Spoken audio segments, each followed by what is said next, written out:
Assalamualaikum warahmatullahi wabarakatuh. Salam sejahtera untuk kita semua. Saya Dava dari kelas KMMI Data Mining with Python Universitas Nurul Jadid. Kali ini saya akan mempresentasikan mengenai data mining. Dalam presentasi kali ini, saya membagi menjadi 4 outline. Pertama, bagian introduction, saya akan menjelaskan sedikit mengenai apa sih itu data mining dan bagaimana langkah-langkah di dalam data mining. Untuk bagian kedua, saya akan memperkenalkan dataset yang nantinya menjadi contoh permasalahan yang akan diselesaikan menggunakan data mining. Pada bagian ketiga, saya akan menjelaskan mengenai shortcut yang dibangun untuk menyelesaikan dataset sebelumnya. Di sini, saya menggunakan software Visual Studio Code yang nantinya akan membreakdown data-data yang berada di dalam case atau contoh permasalahan tadi untuk menghasilkan pohon keputusan, dan nantinya pohon keputusan atau decision tree-nya akan saya tampilkan pada bagian keempat. Langsung saja masuk ke bagian pertama, yaitu mengenai introduction. Apa sih itu data mining? Ada banyak sekali definisi yang menjelaskan mengenai apa itu data mining. Data mining sendiri terbagi atas dua kata, yaitu data dan mining. Data merupakan sekumpulan informasi, sedangkan mining adalah suatu arti dari suatu hal. Sehingga dapat dikatakan bahwa data mining adalah suatu teknik untuk mendapatkan informasi penting dari sebuah kumpulan data yang sifatnya masih implisit atau belum diketahui. Kemudian bagaimana sih langkah-langkah di dalam data mining? Setidaknya ada 3 langkah utama di dalam data mining.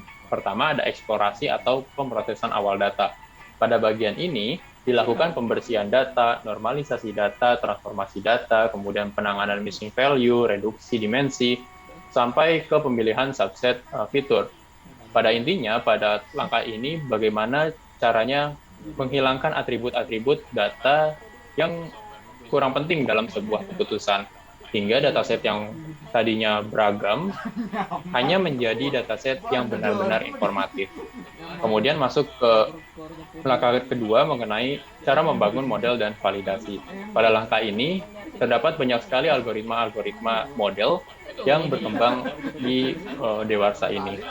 Pada bagian ini juga terdapat banyak sekali metode-metode yang digunakan, dari mulai metode klasifikasi, kemudian regresi, kemudian ada juga metode analisis cluster dan asosiasi, serta ada banyak halnya. Selanjutnya dataset akan diimplementasikan atau code yang tadi dibangun akan diterapkan ke dalam dataset, hingga akhirnya dataset yang tadinya memiliki informasi yang bersifat implisit akhirnya bisa diambil informasinya dari dataset tersebut. Dan ketika sebuah informasi sudah didapati dari sebuah dataset yang plural atau yang beragam, maka proses data mining bisa dikatakan berhasil atau selesai di sana. Kemudian masuk ke bagian kedua, yaitu tentang cache. Di sini saya memiliki dataset mutu padi organik, di mana pada dataset ini terdapat beberapa informasi dari mulai varietas, warna, rasa, teknik, musim, penyakit, sampai ke grade mutu dari varietas padi organik tersebut. Tidak hanya banyaknya informasi yang beragam, dataset ini juga terdapat hampir 5.000 data dengan atribut yang tadi sudah disebutkan di awal. Dari data yang sebanyak itu, akan sangat sulit untuk mendapatkan apa sih pola informasi dari data ini. Apa informasi yang bisa kita ambil dari dataset sebanyak ini, gitu. Ketika musim hujan, varietas apa yang harus kita tanam agar menghasilkan rasa yang sangat pulen, misalnya seperti itu.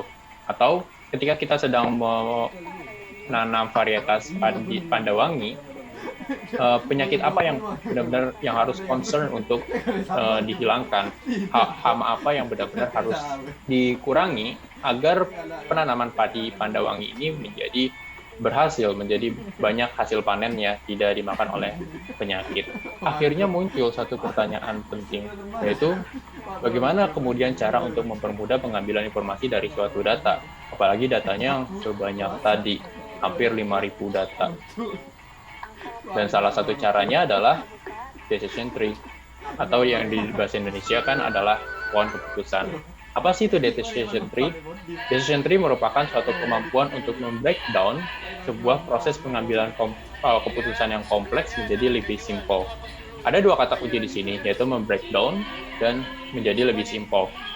Dari data yang sebanyak itu, yang hampir tadi 5.000 data, kita perlu membreakdown-nya menjadi beberapa kumpulan kecil data yang akhirnya dapat terlihat pola dari data tersebut.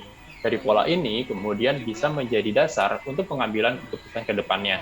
Untuk mendapatkan, untuk membreakdown itu, perlu algoritma-algoritma yang akan memudahkan kita dalam membreakdown-nya. Karena untuk melakukannya secara manual itu akan sangat membutuhkan banyak effort, akan sangat sulit untuk melakukannya, serta juga akan membutuhkan banyak waktu. Masuk ke bagian selanjutnya, yaitu tentang shortcut yang digunakan untuk membreakdown data tadi untuk mendapatkan sebuah pohon keputusan.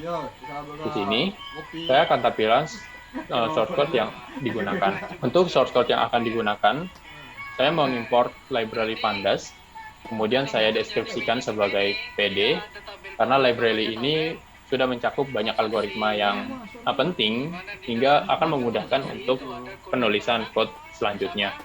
Setelah saya import library Pandas, kemudian saya masukkan data set yang tadi sudah ditampilkan, yaitu dataset permasalahan set mutu padi organik tadi. Dataset ini saya deskripsikan sebagai kata data, di mana data nantinya akan menginterpretasikan sebuah dataset yang akan diselesaikan.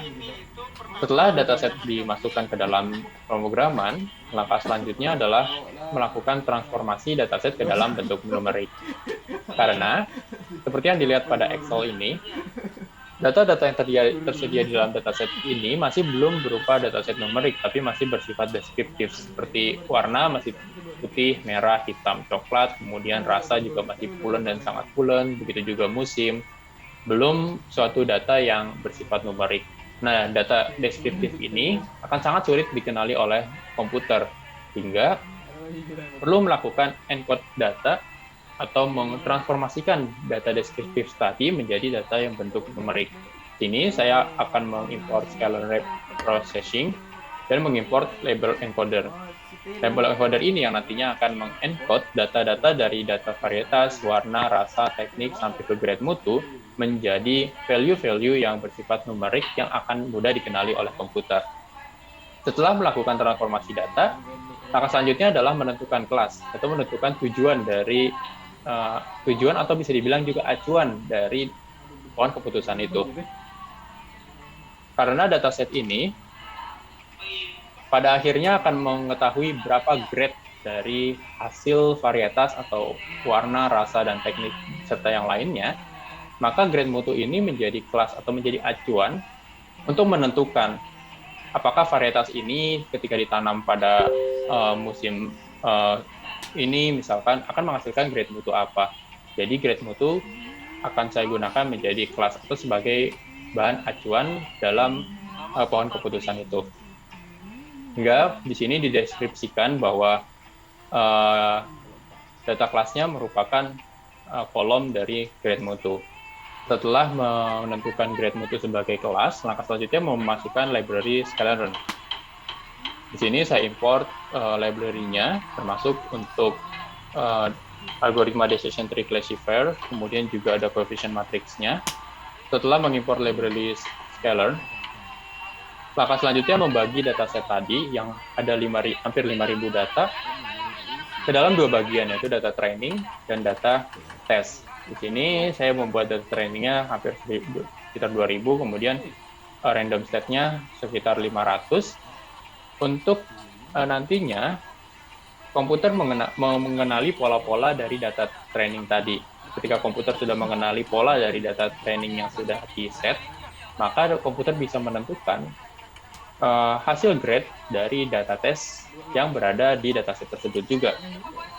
Setelah terbagi, kemudian dibuat grafik decision tree-nya. Di sini saya mengimpor algoritma ekspor grafisnya, kemudian juga digunakan T-grade mutu sebagai kelasnya tadi, dan yang kelasnya sebagai ABCD. Kemudian juga diimport algoritma grafisnya, kemudian dibuka T-grade mutu yang nantinya sebagai file hasil dari pohon keputusan yang terbentuk. Dan ditutup dengan preview untuk menampilkan grafiknya. Setelah algoritma ini dibangun, selanjutnya adalah merunning algoritma tadi menggunakan software Visual Studio Code dalam pemrograman Python. Nah, setelah file ini kemudian setelah di-run, maka akan menghasilkan sebuah pohon keputusan. Pohon keputusan ini yang nantinya menjadi dasar pengambilan keputusan dari dataset-dataset tadi yang masih bersifat variatif. Dari sini bisa dilihat bahwa ketika terdapat suatu sampel dengan penyakit sebagai berikut dengan kelasnya C, apakah misalkan dia benar, maka ditinjau dari warnanya, setelah itu ditinjau dari pH-nya.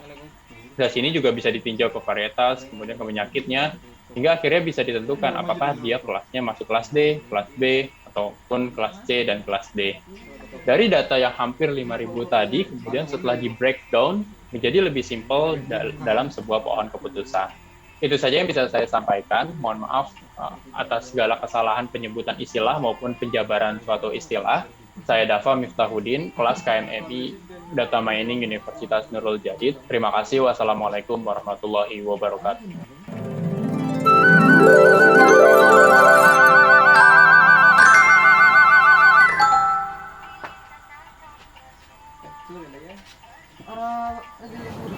Assalamualaikum warahmatullahi wabarakatuh. Nama saya Muswiro dari Universitas Nurul Jadid. Hari ini saya akan menjelaskan bagaimana cara implementasi data mining melalui decision tree. Jadi pertama-tama kita membuka Google Colab terlebih dahulu.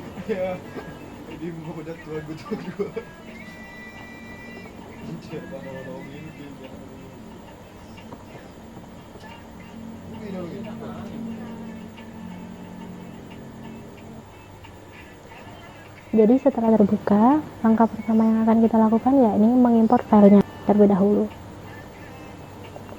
Jadi cara mengimport filenya itu seperti ini. Kita buka di sini. Nah, kita pencet datasetnya, kita import. Jika sudah akan muncul seperti ini ya. Lalu yang pertama kita lakukan adalah mengimport pandasnya untuk bisa membaca file CSV-nya. Import pandas SPD. Lalu setelah kita mengimport pandasnya, kita akan menggunakan sqler.iris untuk mengeload dataset irisnya menggunakan sqler. Jadi caranya from sqler.dataset import, untuk mengimportnya load iris.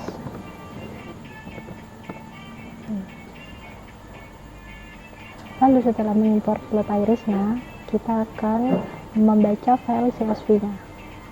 Ini df atau data frame sama dengan load iris yang sudah kita masukkan tadi.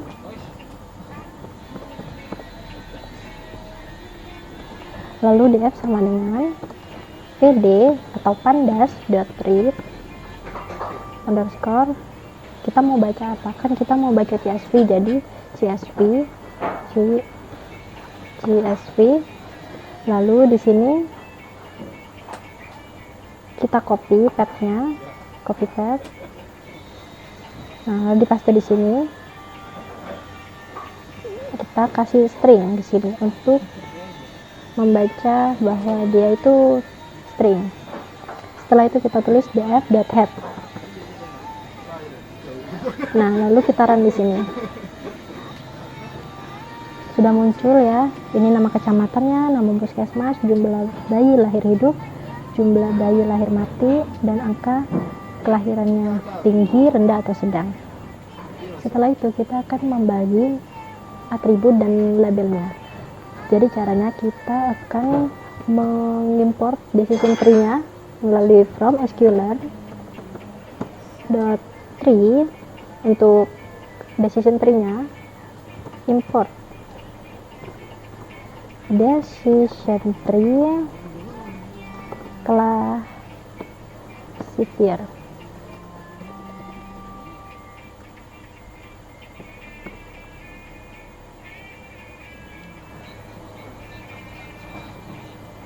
Kebalik ya.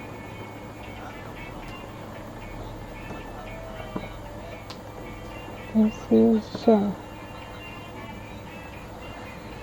Setelah itu kita membagi atribut dan labelnya, yakni dengan cara dibagi dengan X dan Y. X sama dengan df, kita buka array, kita array lagi, lalu kita string.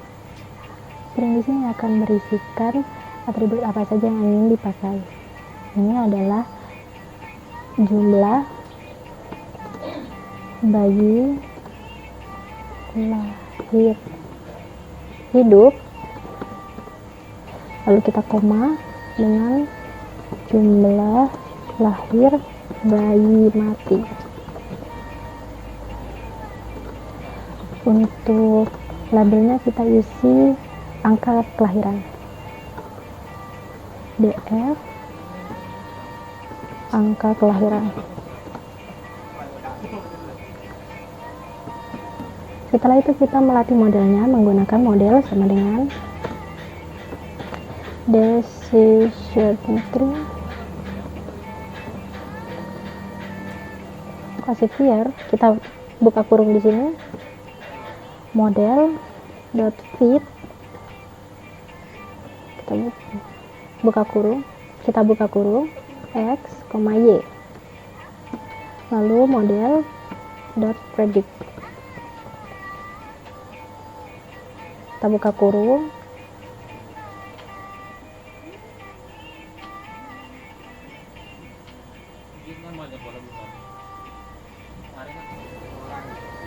kita kasih array dan array lagi, lalu kita lihat datanya. Contohnya 13, lihat di sini jumlah bayi lahir hidup 1365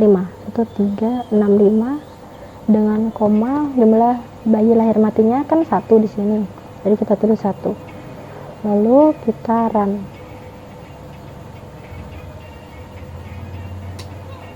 Oke, jadi ada error jumlah lahir bayi mati. Jadi ini ada error dan ini kebalik ya namanya, ini jadi jumlah bayi lahir mati, jumlah bayi lahir mati. Oke, coba kita run lagi. Nah, di sini salahnya, oh ini array.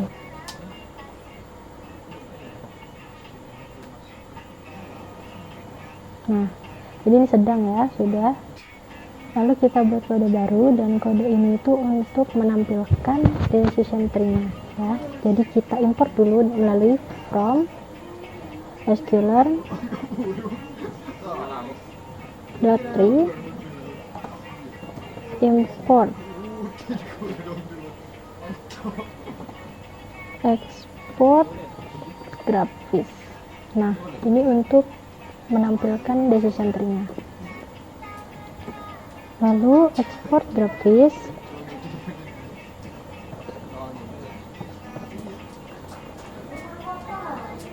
buka kurung, kita tulis di sini model. Model ini berasal dari mana? Model ini berasal dari sini.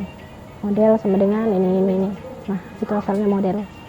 Koma, out file.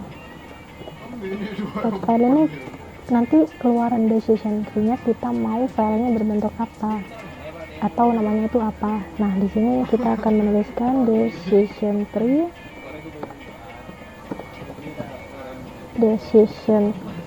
angka kelahiran. Jangan lupa ini di string karena nanti berbentuk file ya. Ini dot koma, lalu filter names-nya, features name-nya,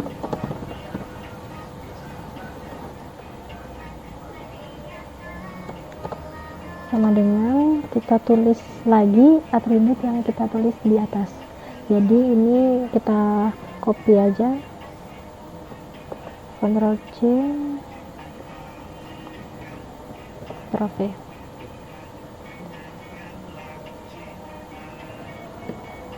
Lalu ini kelas name-nya,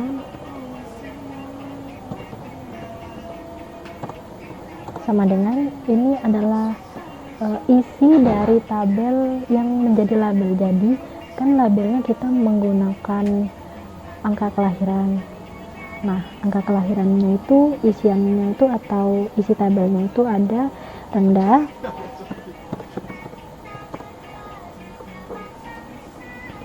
sedang, dan tinggi.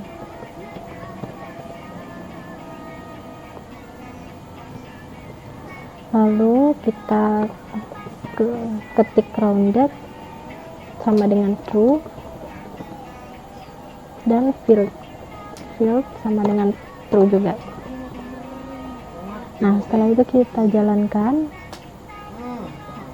Oh, ada yang salah. Oh, invalid. Oh, salah sintaknya. Oh, kita salah di sini, kelebihan, nggak usah. Oke.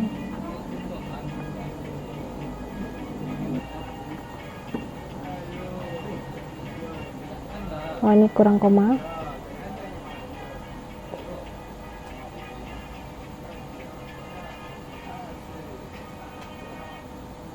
Oh, ini kurang S, kebalik S-nya tadi. Nah, sudah. Jadi di sini kita reload. Nah, di sini akan keluar data yang ingin dipakai. Jadi kita download. Jadi setelah muncul file ini, kita akan mengkonvertnya ke dalam PNG. Lalu di sini kita akan memilih filenya yang akan di convert, dan kita pilih, kita convert.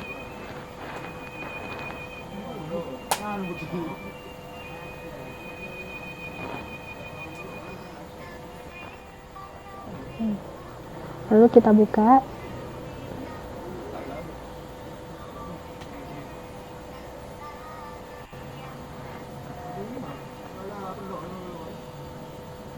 Nah, lalu akan muncul seperti ini. Jadi sekian, terima kasih. Wassalamualaikum warahmatullahi wabarakatuh.